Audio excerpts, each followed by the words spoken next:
Today's marketplace. It's no longer enough for people to know us, like us, and trust us. That is no longer a prerequisite for a sale. It's a prerequisite for an appointment. 88% of people in America who've bought insurance from an insurance agent said they don't have an insurance agent. They didn't all die. They just lost connection. And the number one we're saying to these people is this: do you want to educate these people, or do you want to let Susie Orman and Dave Ramsey, Kramer? Who's educating your prospects? Some of you are very good at keeping in touch with your clients, but you're lousy at keeping in touch with prospects because we think we need to drop them on the spot or let them go and find somebody else who might possibly buy. I'm going to give you a challenge. I think every prospect is a future client. Once you use some type of an approach like I just used, just because you're a friend of mine doesn't mean you should be a client of mine. But neither doesn't mean you shouldn't be a client of mine. And it certainly doesn't mean I shouldn't put you in my database and treat you as a privileged client for the next 12 months or so, give you more information about where I specialize my practice, and you can decide in the future if we'd like to get together. I think my ideas on saving taxes and increasing after-tax wealth would be a tremendous benefit to you, and I'd like to start there. Do you have any objection if I put you in my database?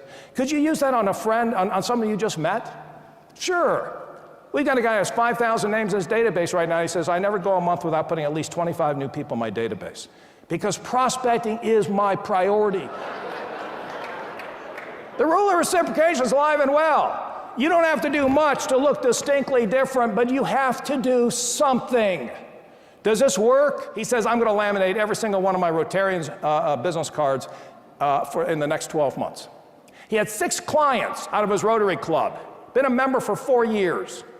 He called me 8 months later, and he says, Bob, he says, you know that idea you gave me? I said, yeah. And he says, I have laminated 263 fellow Rotarian business cards.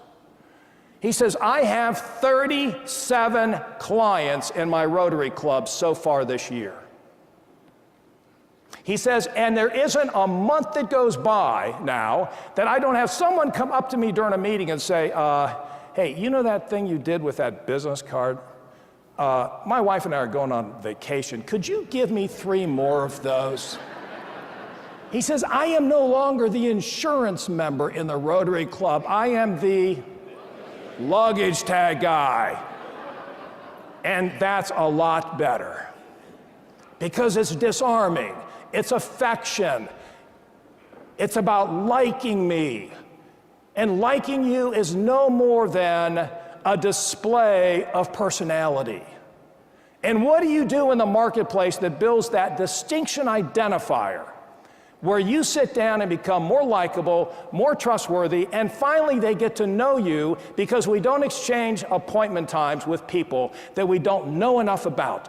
It's no longer adequate to meet somebody today, call them tomorrow, say, I don't want you to forget about me, so I called you today, I just met you tomorrow, let's see if we can get an appointment, and you're brave enough to call because your manager told you to do it. No, it'll happen 1 out of 10 times, I'll give you the appointment. Never lose the other 9 prospects. They'll all become clients if you'll take your time with these people and educate them.